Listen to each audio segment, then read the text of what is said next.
It's the Channel Mom Show with Jenny Dean Schmidt. We're here for you. We are back with Debora Coty, the author of Fear, Faith, and A Fistful of Chocolate. And the subtitle is Wit and Wisdom for Sidestepping Life's Worries. Welcome back to the Channel Mom Show, Debora. Thanks. We are talking about fear. And this has been a lifelong thing for me. In fact, I'm frankly amazed that I have not died of it yet, that I haven't given myself some major disease, because I'm a hypochondriac. And so you said that, as older people, they're worried about getting deadly diseases. I've been worried about it since I was about 6. Oh, I hear you. Yeah. I know. So you and I must be wired very similarly. We're both sort of crazy, avid exercisers and type A, trying to get a million things done in the universe before we leave. Yes? That is so true. You just pegged me beautifully. Yeah. Okay. Well, we're right there together, girl. That's probably why God has put us together on the radio to talk about this and to give moms some expert advice, because we know about what we're talking about. So for all the moms who've been listening to you talk about fear and the top 10 fears that you've identified when you've done a survey of women, you can refer to some of them if you'd like. I want you to do 2 things right now. I want you to tell a story about maybe a fear that you've overcome as an example, and then I want you to give moms some solid ways, some solid techniques that they can apply when it comes to turning to faith instead of fear and to overcoming these fears that they've had for 30 years and they think there's no way I can do it. I've always been a worrier. I've always been had anxiousness. I've always had anxiety. I have to take pills for it. How can you help them? Okay, I'll tell you about my story first.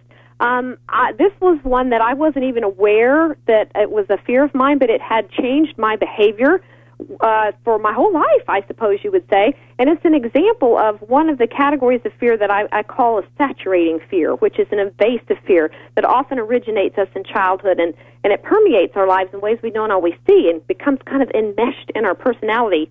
Well, this particular phobia came to light about a year and a half ago. I'm a hat girl. I love hats. Yes. My closet looks like the Cat in the Hat exploded, and I just have them everywhere, and I've worn them for years and years and years and years and years.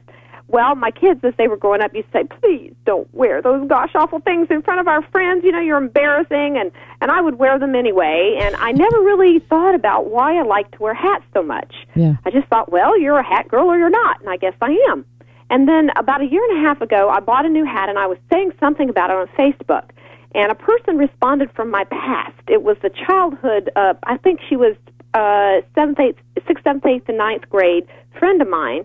And she wrote and said, I hadn't really talked to her in years and years and years, and she said, Deb, something just occurred to me. Are you Miss Mitchell's daughter, the one that never combed her hair? Ever since she told us about you, I guess it must have been you, I have always carried a comb in my purse. And all of a sudden, when I read that, I flashed back to this situation I hadn't thought of in ever. I guess I stuffed it because it was so painful. And I was back in the 6th grade. And my mother taught at the same school I went to, and she was the health teacher. She had a classroom full of students. They were all 7th and 8th graders. And they were all facing her at the front of the class. And I was tippy-toeing in the back door over to her purse at her desk. I don't even remember now what it was I was trying to slip in there, but I didn't want anybody to see me or hear me, and I didn't want to interrupt her class. Now, back then, I was the biggest tomboy you could ever find, and why in the world would I ever comb my hair? I had no reason to look in a mirror all day, and I just was not aware that that was a problem. And my mother had always been, harping at me to take better care of myself, but, I had so many better things to do, all the bikes to ride and the hills to climb and the ball games to play. Right. So I just kind of said, yeah. So I'm tippy-toeing in the back of her room, and she sees me, but no one else sees me. They're all facing forward. Their backs are to me, and I'm tippy-toeing over there, and I can hear her saying, talking about grooming of all terrible timings on my part. And so all of a sudden she stopped talking, and she pointed her finger back to me, and she said, if you want to see the worst example of grooming, the history of the world, turn around and look back there. And all of those kids, and there were about a third of them were boys, heaven forbid, all older than me. I didn't know any of them. And they all turned around and stared at me. And I was like, deer in headlights. And I could hear the laughter starting at one corner and just rolling like a wave across the room. And all I could do was flee. I just dropped whatever was in my hand and ran out the door as fast as I could, just flaming face, just totally humiliated. And, I that suddenly came back to me as I'm sitting at my computer table reading this little email all these years later. And I thought, oh my goodness, I hadn't even remembered that until she said it. And then it occurred to me, that's why I like hats so much. Yeah. It's my fear of humiliation. I don't ever want to be humiliated like that again. And all these years I have just covered up my head, to avoid that thing that I hadn't even remembered. And, as I thought about it, I realized how many more of my behaviors have been because of my fear of embarrassment, my fear of not fitting in, of not looking, quote, normal, of being different. And it really has affected my life in many, many ways. And so that was one of the things. Once I identified that, I was able to work on it. But that's one of my big points in the book, is to try to get us to identify the underlying fears that we have that we may not even realize are there, many of them from our childhood or from other experiences throughout our lives.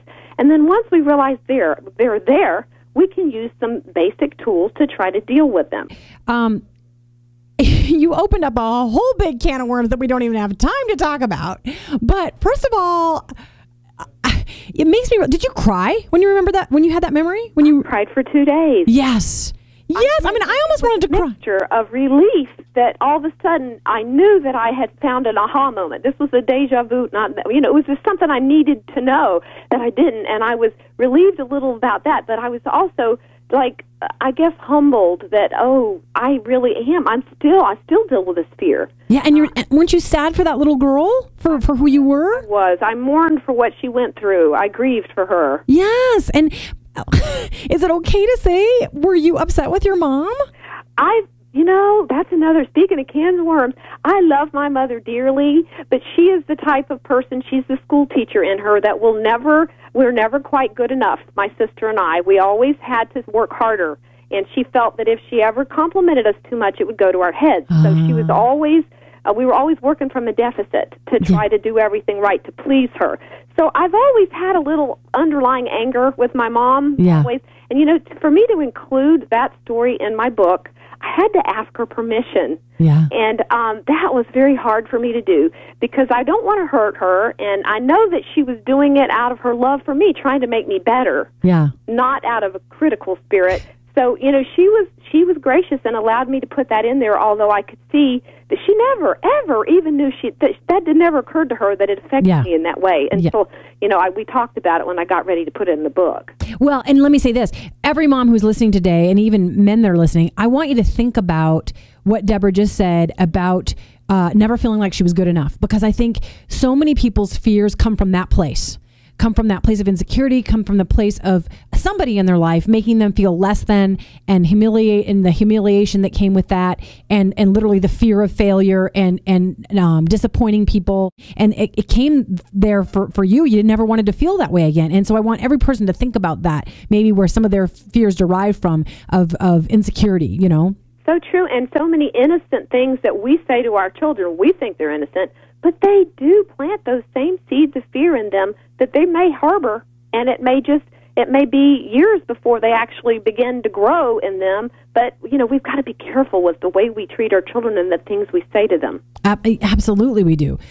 So let's talk here for the next couple of minutes, Deborah, about some very specific techniques that women can use to finally put the kibosh on the fears that have been controlling their lives. What are some very simple steps that a mom listening today can take?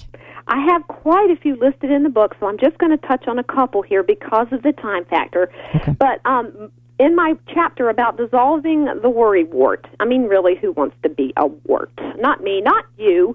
And a couple of things you can do is, number one, postpone worry. What I call a designated worry time, DWT, you need to set aside 15 minutes a day. And by the way, this works so well, you will not believe it. I've done it for years, and many other women tell me that they've tried it, and it works wonderfully. Set aside your DWT, your designated worry time, and then anytime during the day a worry occurs to you, something starts nagging at you and driving you batty, jot it down. Jot it down. Then you have set yourself parameters on that worry. You don't have to keep chewing that gristle that will not digest. Yeah. Set it aside And then later, when you get to your DWT, you pull out the pad that you've been keeping all your little nagging worries on, and you look at them. You divide them into two piles. One of the piles is for the outcomes over which you have no control, and the other pile is the potentially solvable worries. Well, then you take that first pile that you have absolutely no control over, you turn your back on it, you offer it up in prayer, and you leave it. You give it to God. You give that to God. You literally give it to God. Almost symbolically. You can almost hand it to him. Exactly. Okay. And then the other pile is the potentially solvable problems. Those are the ones you dedicate your time and your energies to because you have finite time and energies. You need to be able to be productive in them, and this is the only way. Worry is not productive. So you work on those, you pray about them, you find solutions, you ask people who know more than you about particular things you can do, you establish yourself a little game plan, and you follow it. And then once you do, you're going to find that your worry definitely decreases. Absolutely. Yeah. Another thing you can do that's simple is to fire worry. Channel Donald Trump. Fire it. Replace it with a busy body because action diffuses anxiety. It's true. Find something to do with your hands. If you're at my house, come clean my sink. Oh, my gosh, we excavate back about 300 years into my sink. But anyway, that's beside the point. So do something. Just go do something. Become a busybody. And one other that I would like to mention, actually there's two more quickies. One is to go to your happy place, to visualize that place in your life. Mine is up in the mountains at our remote mountain retreat, way up high where nobody's there but me and God and my dog. And you visualize that place, you go there, and you get that peaceful feeling. You get to take a little mini vacation away from worry for a little while. Then, one other I would like to throw in is to exercise intentional gratitude. Yeah. And I call it wearing your thanks Spanx, which is a firm foundation of gratitude. If you can start trying to be grateful for things, and I have a little technique called the hand technique, where you don't allow yourself one worry before you hold up the fingers of one hand, 1, 2, 3, 4, 5, hold up your 5 fingers of things you're thankful for, and then you open that up and release. And then you can think about one worry. Wow. And that way you have this nice, firm foundation, just like our Spanx or our foundation for our underwear. So is gratefulness, and gratitude becomes the foundation for the way you view life, and it actually changes your paradigm, your view of everything.